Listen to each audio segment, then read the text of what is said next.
בבקשה, אתם יכולים לשבת, vous pouvez vous asseoir. פרופסור הארט היקר, נשיא מכללת נתניה, Monsieur le professeur Yaakov Hart, notre cher président du Collège académique de Natania, would you be kind enough to join me on the stage and make your speech, please? Alors on va le faire à deux voix, parce que le professeur Hart va s'exprimer en hébreu, et moi je vais essayer de le traduire en français. Arshavata. כבוד שגריר צרפת בישראל, מר אריק דנון, חתן התואר לשם כבוד, אונוריס קאוזה, התואר האקדמי לשם כבוד הגבוה ביותר.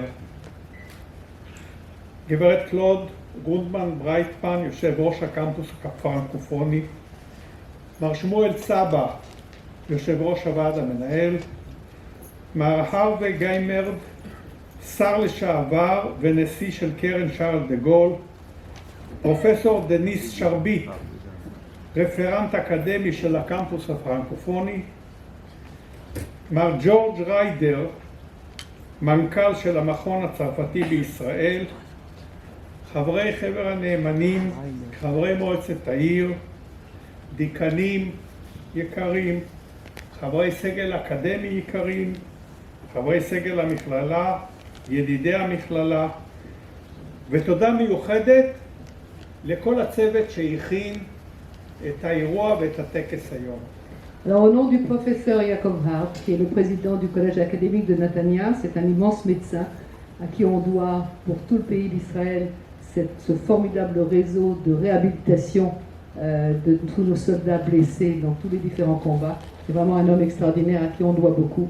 Donc en son nom, son Excellence l'ambassadeur Éric Danon, récipiendaire du diplôme honoris causa, Madame Claude Breitman, présidente du campus francophone, Monsieur Samuel Sabat, président du conseil d'administration, Monsieur le ministre Hervé Guéma, président de la fondation Charles de Gaulle, professeur Denis Charbit, référent académique du campus francophone et enseignant à l'université ouverte et au campus francophone, Monsieur Georges Rider, directeur de l'Institut français, membre distingué du directoire du collège et membre éminent du directoire de la ville de Natania, chers doyens des différentes facultés et doyennes de notre institution, chers amis, un grand merci à tous ceux qui ont travaillé pour l'organisation de cet événement. אורחות ואורחים מכובדים יקרים, כבוד גדול הוא לנו כאן במכללה האקדמית נתניה להעניק היום תואר לשם כבוד אונוריס קאוזה לשגריר צרפת אריק דנון. מעבר לקריירה המרשימה שלו כדיפלומט צרפתי ומאז המינוי שלו בשנת 2019 לשגריר צרפת בישראל, תרם תרומה גדולה ומכרעת לשיפור היחסים בין צרפת לבין מדינת ישראל. קידום שיתופי פעולה חשובים בתחום הביטחון ופעל רבות לשם קידומם של סוגיות גיאופוליטיות חשובות. באומץ ובנחישות הציג את עבודתה של מדינת ישראל בפני גורמי מפתח ובעלי תפקידים מרכזיים בציבוריות הצרפתית, מתוך שאיפה לקדם עידן של שיתוף פעולה בתחומי הכלכלה והחינוך בין שתי המדינות ולטובת השלום. מפגין ידידות רבה כלפי הקמפוס הפרנקופוני במכללה האקדמית נתניה. בהגינות, ביושרה ובפתיחות רבה השתתף בהרצאות רבות שאורגנו על ידי הקמפוס הפרנקופוני. C'est pour notre institution un honneur que d'attribuer aujourd'hui la plus haute reconnaissance universitaire, un diplôme honoris causa à son Excellence l'ambassadeur de France en Israël, M. Éric Danon. Au-delà de sa carrière impressionnante en tant que diplomate, Éric Danon, depuis son arrivée en 2019, a œuvré avec intensité au rapprochement entre Israël et la France. Il a multiplié les collaborations entre nos deux pays dans tous les domaines et parmi eux sécuritaires et géopolitiques.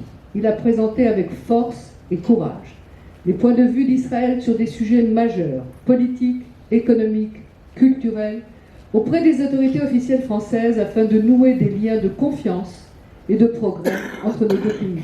Il a montré une amitié et un intérêt remarquables au seul campus francophone d'Israël et a participé activement aux événements et aux échanges de réflexion initiés dans cette même maison. שימש שליח מיוחד לחברת התעשייה לאווירונאוטיקה והחלל הלאומית, כיהן בתפקיד סגן מנהל ביחידה לביטחון במשרד החוץ, ובתפקיד מנהל בלשכת השר לענייני שיתוף פעולה ולפרנקופוניה, כיהן כשגריר המייצג את צרפת בוועידה לפירוק הנשק בז'נבה, וקיבל 2 עיטורים, אביר במסדר הלאומי למצוינות ואביר בלגיון הכבוד. Dans le passé, Éric Danon a été l'envoyé spécial de la Société nationale des industries aéronautiques et spatiales, a occupé le poste de directeur adjoint à l'unité de sécurité au ministère des Affaires étrangères et le poste de directeur au cabinet du ministre chargé des affaires de coopération et de la francophonie. Il a été ambassadeur représentant la France à la conférence sur le désarmement à Genève et a reçu 2 décorations, chevalier dans l'ordre national d'excellence et chevalier de la Légion d'honneur. המכללה האקדמית נתניה נוסדה לפני 27 שנים כמוסד להשכלה גבוהה על מנת לאפשר לימודים גבוהים לצעירים מהעיר נתניה והסביבה. נתניה נחשבת לעיר מובילה וחשובה בקליטת עולים ממדינות שונות, מברית המועצות לשעבר, מארצות ערב, מאתיופיה, ובשנים האחרונות אפילו מצרפת. ואכן הסטודנטים שלנו מגיעים משכבות סוציו-אקונומיות בינוניות ונמוכות. רוב הסטודנטים שלנו הם דור ראשון להשכלה גבוהה. לולי הוקמה המכללה האקדמית נתניה, רבים מהם לא היו יכולים לרכוש השכלה גבוהה.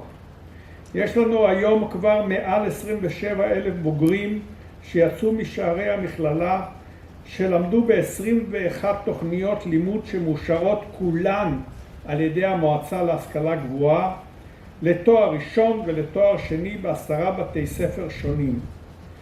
בין הבוגרים שלנו יש בכירים בכלכלה, בחברה, במדינה, כמו שר האוצר לשעבר, כמו מנכ"ל משרד האוצר לשעבר, ועוד ועוד.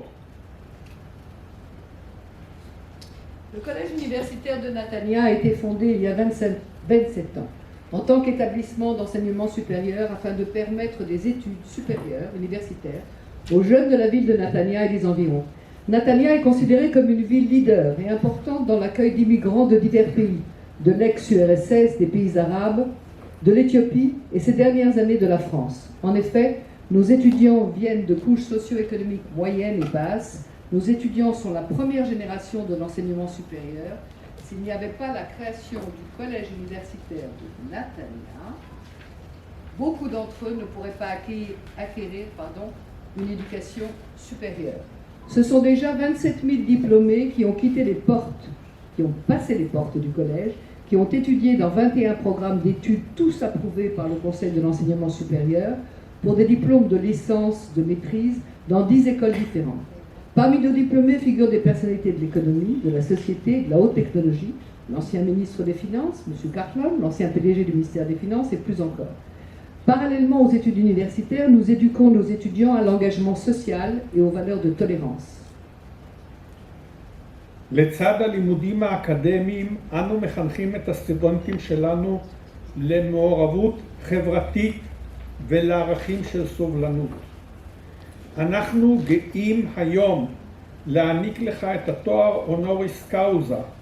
אתה מצטרף היום כאן במכללה האקדמית נתניה לשורה של מנהיגים גדולים מהארץ ומהעולם, מדינאים, סופרים, אנשי אקדמיה, אישים בולטים בתחום הכלכלה, החברה והאמנות, זוכי פרס נובל ועוד.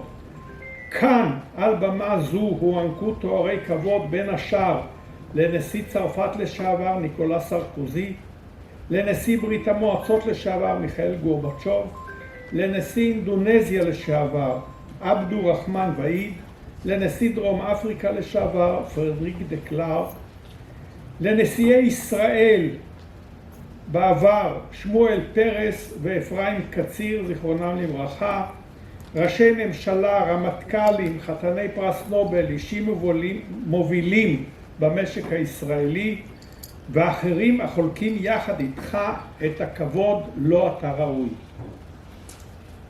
Nous sommes fiers de vous décerner le titre honoris causa, Aujourd'hui, ici, au collège universitaire de Netanya, vous rejoignez les rangs des grands dirigeants d'Israël et du monde, des hommes d'État, des écrivains, des universitaires, des personnalités éminentes dans les domaines de l'économie, de la société et des arts. Ici, sur cette même scène, des diplômes honorifiques ont été décernés à l'ancien président français Nicolas Sarkozy, à l'ancien président de l'URSS Mikhail Gorbatchev, à l'ancien président indonésien Abdurrahman Wahid, à l'ancien président sud-africain Frédéric de Klerk, les présidents d'Israël, bien sûr, Shimon Peres et Ephraim Katsir, les premiers ministres, les chefs de cabinet, les lauréats du prix Nobel en Israël, et ils sont nombreux, les personnalités de premier plan de l'économie israélienne et d'autres partagent cet honneur avec vous. כבוד גדול הוא לנו להעניק לך תואר לשם כבוד הונוריס קאוזה. לך, מר אריק דנון, שגריר צרפת בישראל. ותודה גדולה לגברת קלוד ברייטמן, יושבת ראש הקמפוס הפרנקופוני, על פעילותך החשובה ועל שהצלחת לגייס אישיות כל כך חשובה גם לקידום ההוראה לסטודנטים בקמפוס הפרנקופוני. כל הכבוד לך ותודה לכולכם, שיהיה המשך ערב נעים. Alors pour terminer, c'est encore une fois un grand honneur pour nous de vous décerner un diplôme honorifique honoris causa, M. Éric Danon, ambassadeur de France en Israël.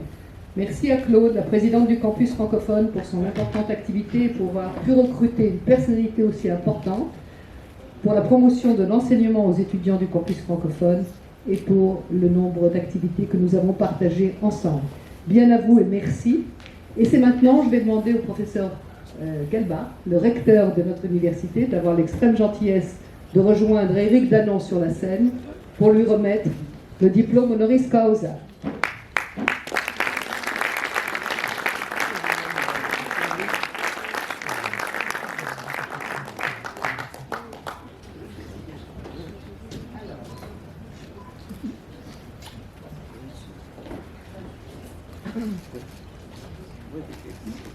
Éric.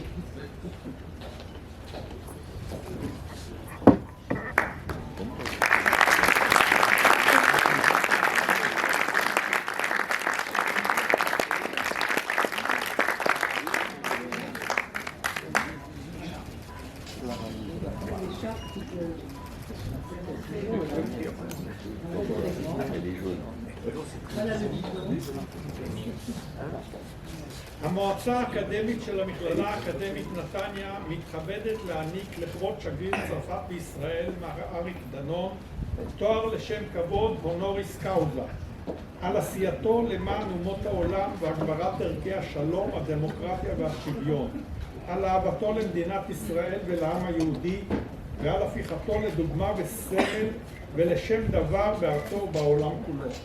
התואר לשם כבוד מוענק לך יחד עם כל הזכויות והתארים הקשורים לתואר זה, ובאנו לחתום היום פרופסור יעקב הארט, נשיא המכללה, פרופסור משה גלברט, משנה לנשיא ורקטור המכללה. Alors ce qui est écrit, c'est que ce diplôme vous est remis, cher Éric Danon, pour la contribution à la paix en Israël et dans le monde, pour son action au service de la France dans le monde et la défense des valeurs de paix, de démocratie et d'égalité, pour son soutien et son amitié à l'égard de l'État d'Israël et du peuple juif, et pour le combat infatigable qu'il mène contre toutes les inégalités.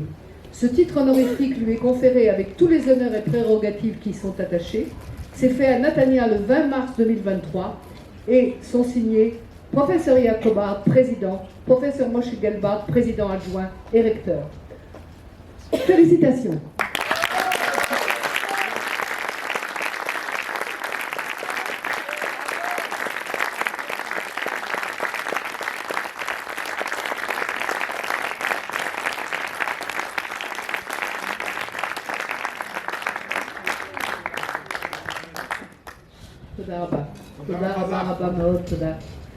Alors je vais quand même expliquer pourquoi ce diplôme t'est attribué.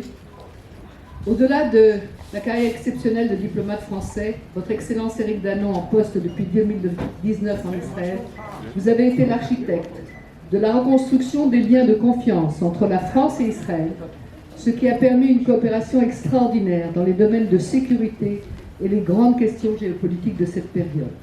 Vous avez pris avec courage et résolution d'expliquer la position d'Israël acquis de droit en France et à permettre une nouvelle ère de coopération fructueuse dans les domaines de l'éducation et de l'économie entre les deux pays. Vous avez travaillé inlassablement au rapprochement culturel et intellectuel et nous avons bénéficié au campus francophone d'une amitié fidèle et engagée qui a offert des perspectives nouvelles et fondatrices pour l'avenir des communautés francophones en Israël et un sentiment de compréhension et de justice reconnu au sein de la communauté juive de France, notamment sur toutes les questions d'antisémitisme et les assassinats d'Elisabeth Knoll et de Sarah Halimi. Avec une unité remarquable et un souci constant d'intégrité et d'ouverture, vous avez initié un nombre important de dialogues intercommunautaires. Merci.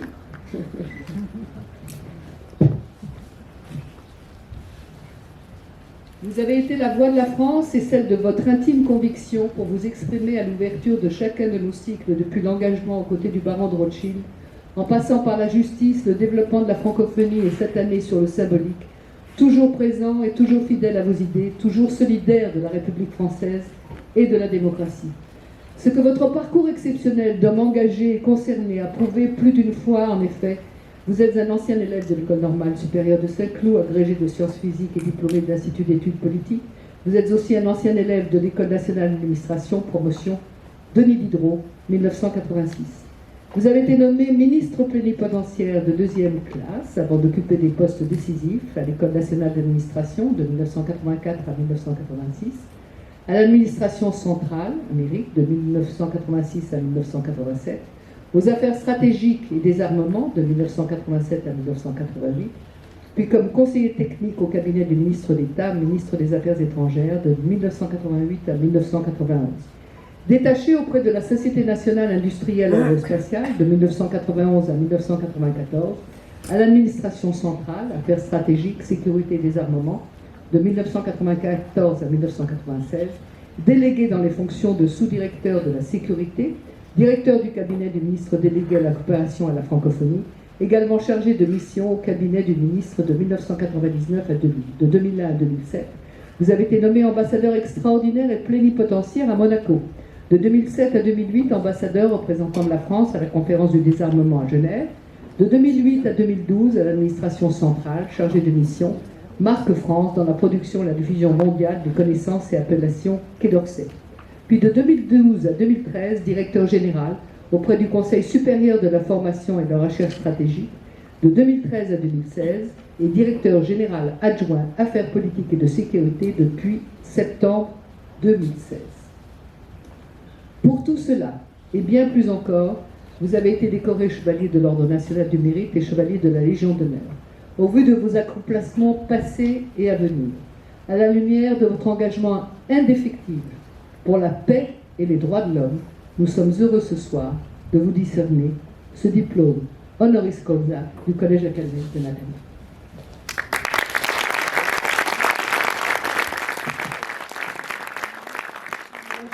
J'ai un problème parce que c'est un peu officiel aujourd'hui. D'habitude, je dis c'est mon ambassadeur préféré, mais ce soir, je crois que je vais être obligée de vous le laisser complètement et de lui demander de faire son discours de récipiendaire d'honoris causa.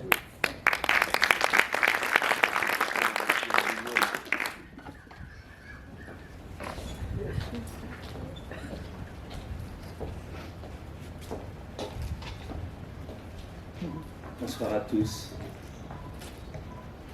Monsieur le Président de l'Université, cher Jacob Hart, Monsieur le Recteur, Madame la Présidente du Campus francophone, cher Claude Breitman et tous les membres du board du Collège académique, je vous salue tous bien sûr, je salue aussi les autorités de la ville de Netanya qui s'accueillent ici, et tous les autres qui sont ici, l'ami Hervé Guémard, ancien ministre et président de la Fondation Charles de Gaulle, et puis toute son équipe, et beaucoup d'amis innombrables que je salue dans vos grades, dans vos fonctions, dans vos engagements, et avec beaucoup de chaleur et de respect. je vous remercie évidemment pour l'honneur et le plaisir que vous me faites en me remettant ce diplôme honoris causa. C'est le premier que je reçois. Voilà.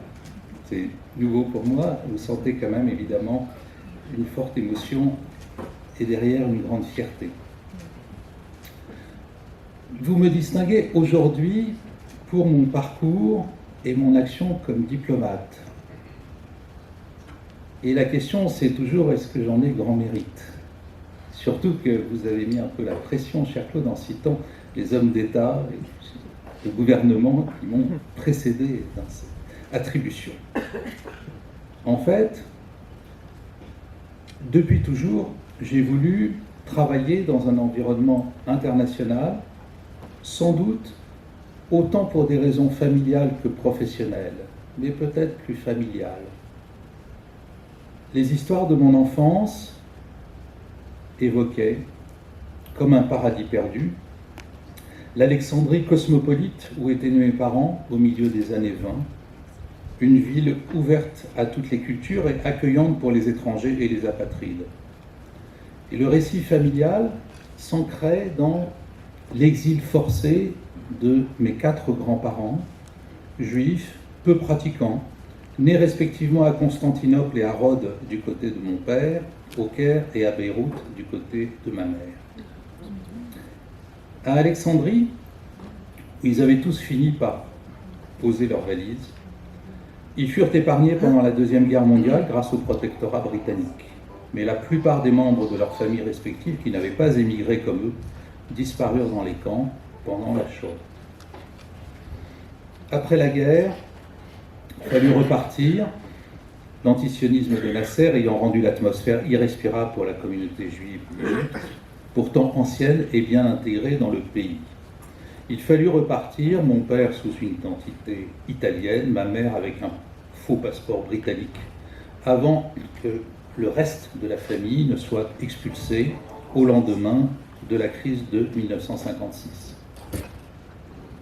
Arrivé à Paris, où je suis né 1 an après, mes parents eurent pour objectif essentiel la réussite de leurs 2 enfants par l'école et le travail, dans cette France de tous les possibles, choisie comme une évidence par eux, où ma sœur et moi devions tout faire pour bien nous intégrer. Nous avons d'ailleurs suivi à 2 ans d'intervalle, elle a 2 ans de plus que moi, le même parcours d'intégration que vous avez rappelé, Normal Sup, l'agrégation, Sciences Po, l'ENA. Il fallait vraiment s'intégrer. On a suivi ce parcours, d'ailleurs, sans grande difficulté, je dois dire, et sans fanfaronnade de ma part, parce qu'à la maison, comment dire, le savoir était né heureux, et la transmission était vertueuse par essence. Moi, j'en ai conservé toujours le sentiment d'une dette envers mon pays, qui nous avait accueillis et permis, avec la fierté de notre naturalisation collective en 1965, de devenir ce que nous étions.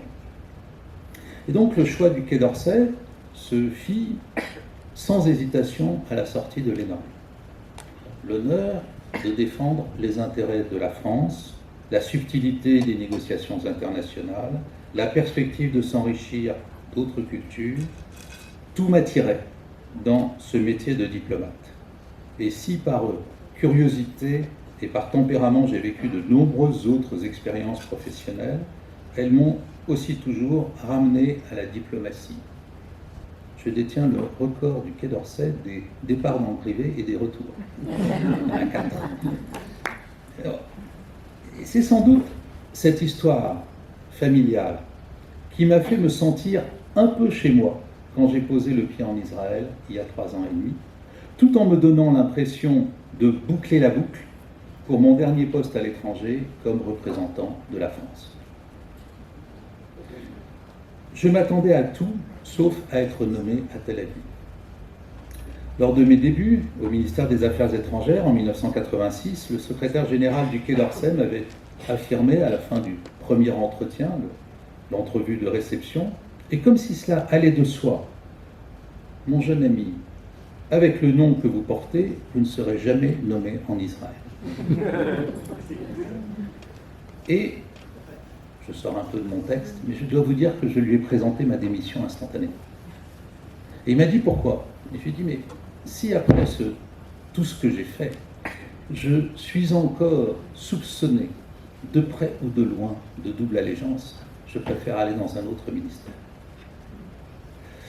Il m'a dit, mais non, mon jeune ami, il y a 160 autres pays, vous allez aimer, vous avez envie d'être diplomate, vous allez pouvoir le faire, mais je pense qu'au fond de moi-même, un défi venait d'être posé, en réalité, par rapport à l'idée d'un interdit. Un interdit, je dois dire, qui était la première limite que je rencontrais, alors même que mes parents m'avaient appris que tout était possible et tout était ouvert en France. Je dois dire aussi que je n'ai jamais eu, après, d'autres phrases de ce type qui m'ont donné le sentiment d'être limité du fait de mes origines. Enfin, on peut dire que, en sortant de cette entrevue, sous forme de boutade, je dirais que d'un point de vue professionnel, cette terre ne m'était pas promise. Et heureusement, les esprits évoluent. Alors évidemment, au moment de ma désignation ici, le fait que la France nomme pour la première fois un ambassadeur d'origine juive a été relevé comme un symbole fort, pas mal commenté, il faut bien le dire, dans la communauté juive française et franco-israélienne. Et pour moi, cela a représenté un défi sous forme de paradoxe. D'un côté, j'allais devoir montrer que mes origines ne changeaient en rien les positions que j'allais défendre. C'est à Paris et non à l'ambassade à Tel Aviv que se décide la politique de la France. Mais d'un autre côté, j'allais devoir montrer que mes origines pouvaient représenter un atout pour faire progresser la relation entre nos deux pays. Là était la tension. Et de fait, nous avons été très chaleureusement accueillis ici, avec ma famille, et professionnellement, cela a largement facilité le dialogue avec mes interlocuteurs. Autrement dit, les origines juives d'un ambassadeur de France en Israël, ça ne change rien et ça change tout.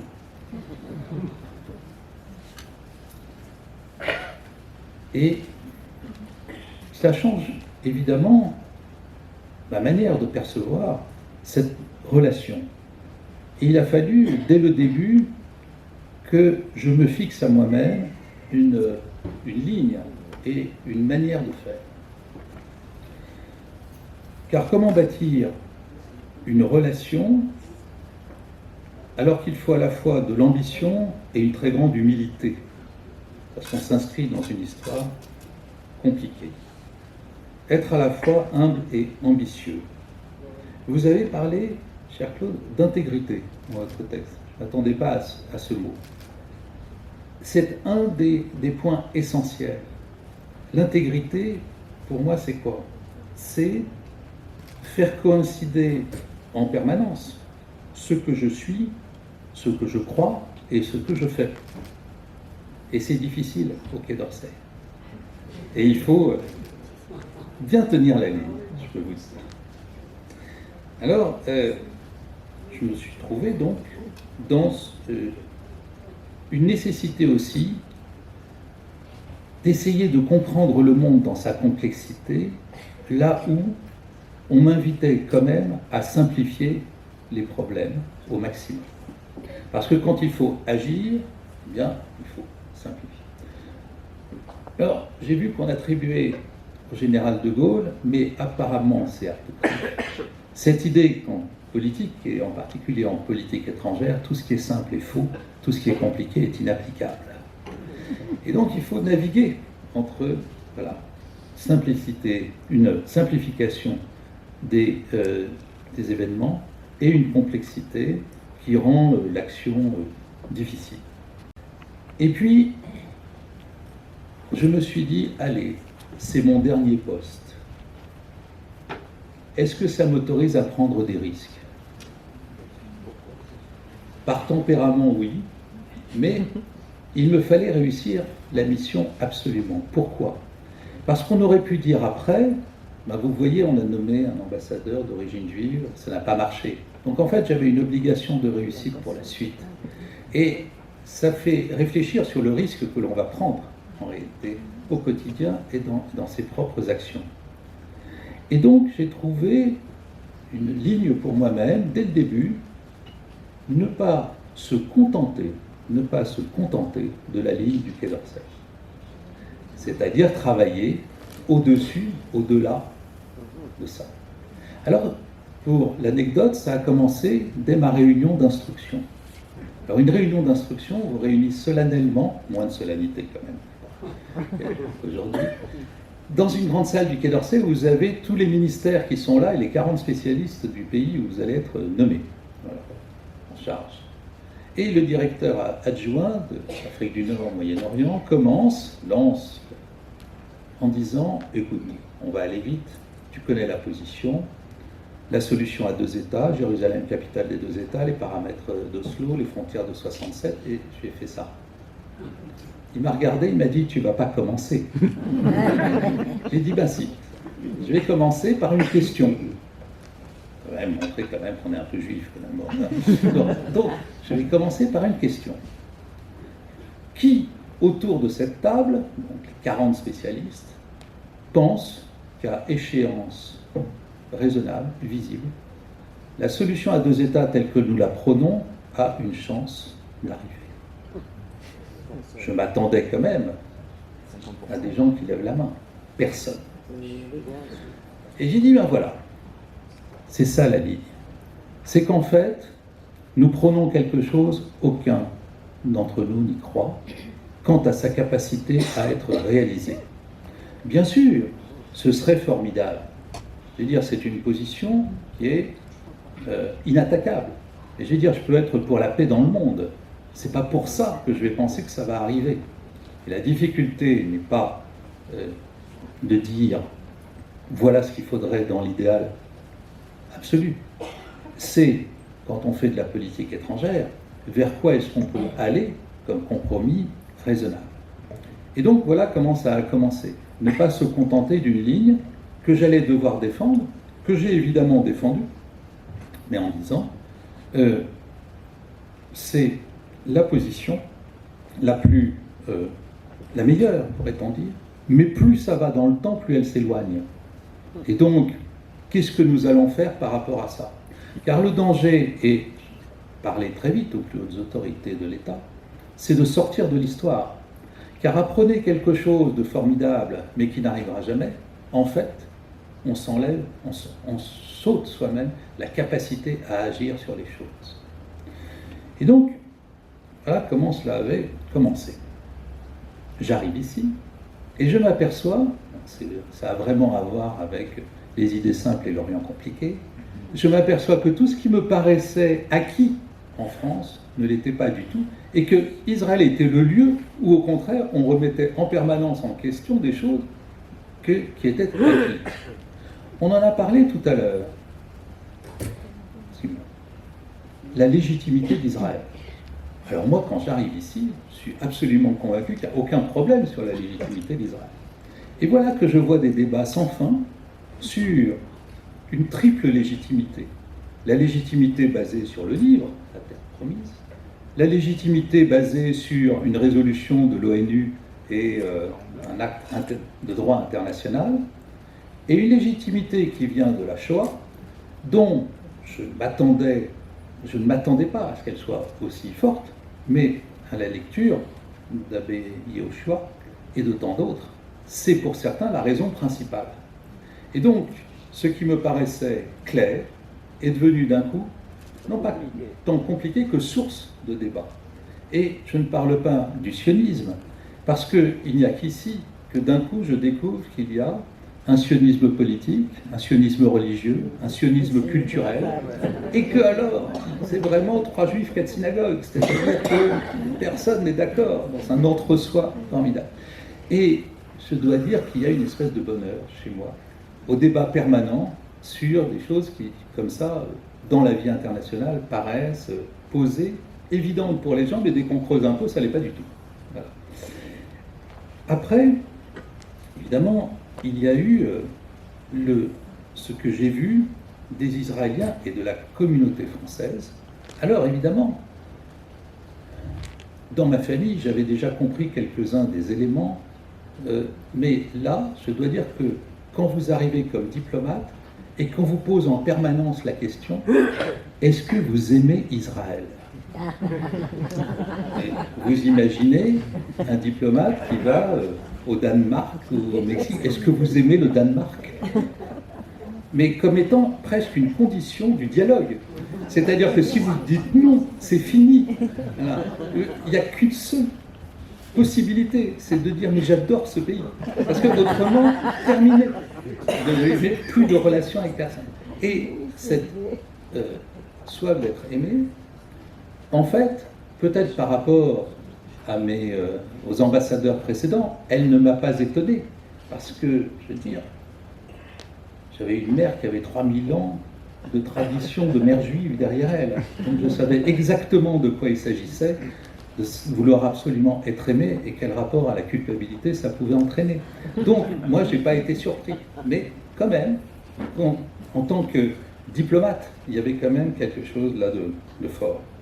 Et d'ailleurs, très vite, s'est posée, encore une référence à De Gaulle, la question de l'alliance et de l'amitié.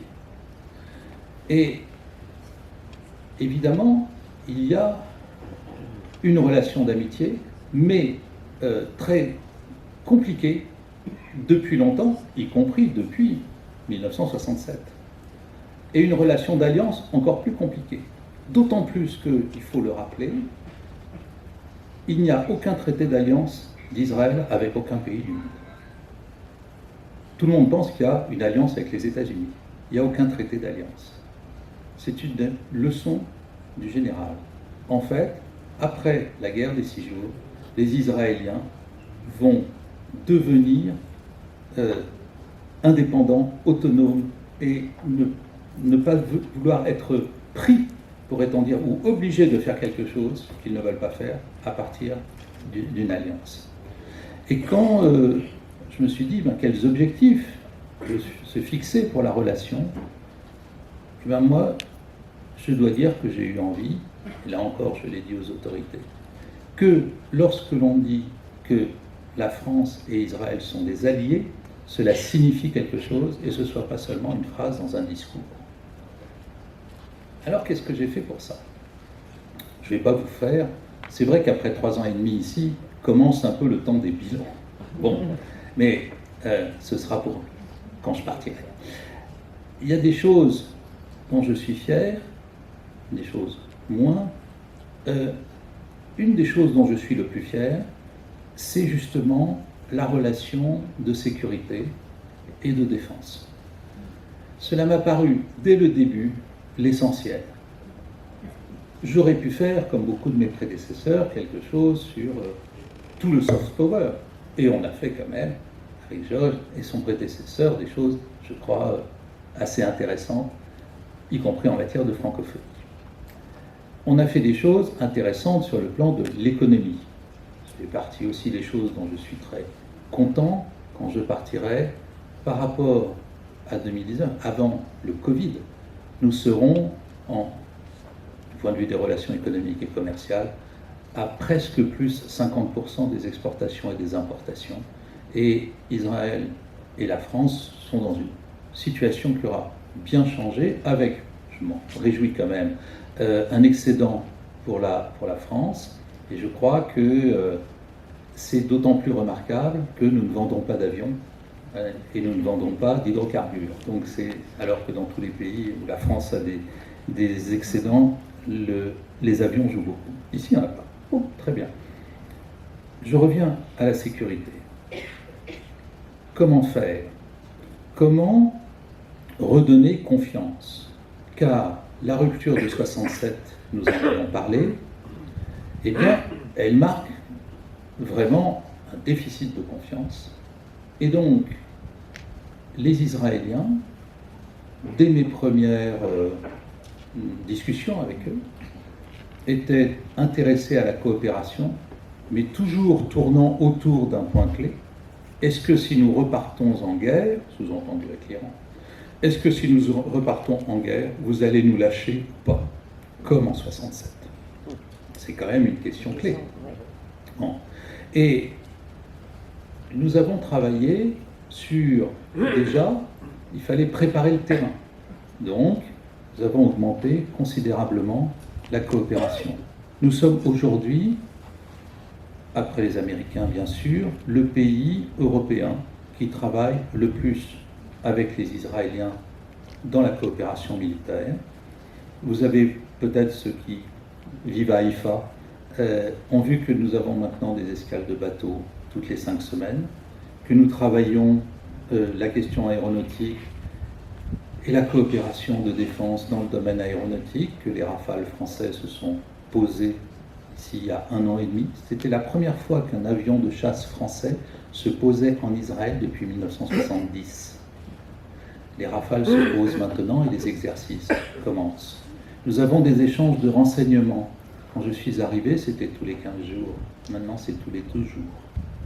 Et nous travaillons vraiment en confiance, sauf quand les Israéliens, de temps en temps, font une petite sortie du côté de Pegasus. Mais en dehors de cet épisode troublant et troublé, eh bien, la coopération est vraiment d'excellente qualité, on peut dire, aujourd'hui. Et ça permet, dernière chose, encore à cause du colloque, j'ai souhaité, et nous avons réussi à le faire, que les 2 chefs d'état-major, français et israéliens, se rencontrent seuls, c'est-à-dire pas avec des ministres, comme ils le faisaient, tout seuls. Par facétie d'ambassadeur, j'ai monté la rencontre sur le Charles de Gaulle. Et ça a très bien marché, et depuis, ils se voient. Voilà. Tous ces petits actes symboliques ne vont pas remplacer l'indispensable. La recherche d'un acte symbolique entre les 2 pays qui permette véritablement de tourner la page de 1967. Ce n'est pas le lieu ici d'en parler, mais c'est la clé. On ne peut pas, quand bien même la coopération serait formidable au quotidien, j'allais dire dans le réel, on ne fera pas l'économie d'un acte symbolique qui permette de bâtir, non pas en oubliant, mais en tournant la page de 1967. Nous y travaillons, pas sûr que j'y arrive avant d'être reparti, mais en tout cas les graines sont semées. Après, c'est un travail énorme avec la communauté française, franco-israélienne. 80% de cette communauté est binationale, et à l'intérieur de ces 80% viennent du Maghreb, de familles qui viennent du Maghreb. La question, évidemment,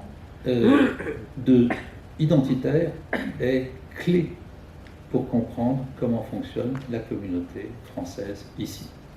Car chacun, je l'ai constaté avec, je dois dire, un très grand amour, une très grande bienveillance, chacun a bricolé ici une manière de se sortir de sa double identité, de vivre avec. Un peu de France, un peu d'Israël, ça change suivant l'âge, suivant la manière d'être venu, suivant les moments politiques. Mais en fait, rien n'est acquis au sens où c'est pas la même chose pour tout le monde. Il y a autant, tout cela c'est que des cas individuels de travail sur la double identité. Et avec l'ambassade et le consulat, nous travaillons au quotidien avec cette communauté que j'aime tellement. Et il s'est passé quelque chose, évidemment, c'est l'affaire du Covid, où d'un coup, beaucoup de nos concitoyens qui s'étaient éloignés de la France se sont rapprochés de la France. Pour des tas de raisons sanitaires, mais surtout financières, de transport, de voyage, de tout ce qu'on fait. Il y a eu là un moment tout à fait important par rapport à cette communauté. Mais c'est une communauté dont une bonne partie des membres est partie de France en rejetant la France, en disant la France, ça n'est plus possible. Et donc je suis sans doute le seul ambassadeur de France à l'étranger en poste, qui ne peut pas à 100% s'appuyer sur la communauté d'expatriés pour valoriser les idées de la France. Parce qu'il y a une tension avec la France dans cette communauté, qui est la partie politique, bien entendu. Donc, Et la partie politique, c'est, mais est-ce que la France est vraiment l'ami d'Israël? On revient à la même chose. Et comment ça se fait qu'on vote les résolutions à l'ONU, et comment ça se fait qu'on dit ceci et qu'on dit cela? Et ça, c'est un vrai poids quand vous êtes ambassadeur et qu'il vous faut faire des allers-retours autour de ces deux pôles que sont la France et Israël. Mais qu'est-ce qui reste de tout ça? Il reste, pour moi, une passion pour ce pays. Et je ne le dis pas parce que c'est le discours comme ça. C'est que, comment dire, moi j'aime bien la définition de Derrida qui explique que l'élément clé de l'identité juive, c'est de ne pas pouvoir être entièrement ce que l'on est. Eh bien, je dois dire que grâce à ces 3 ans et demi, grâce à tout le travail, grâce à tout l'amour et toute l'énergie reçue de ce pays, que j'ai essayé de rendre aussi dans l'autre sens, je suis aujourd'hui beaucoup plus moi-même que je ne l'étais avant d'arriver.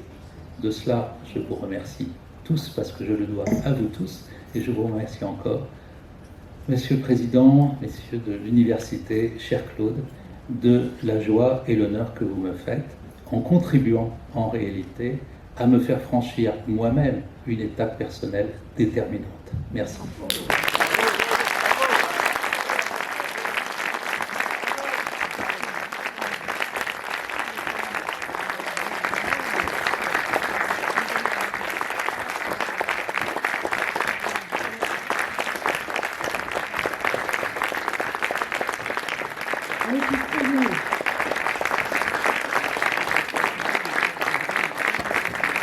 Merci de cette déclaration d'amour. Et maintenant, on va écouter les hymnes, la Marseillaise et la Tikva, parce qu'on est à la fois ici et là. Alors, on vous demande de rester debout. Sabine, donne le départ pour les hymnes, s'il te plaît.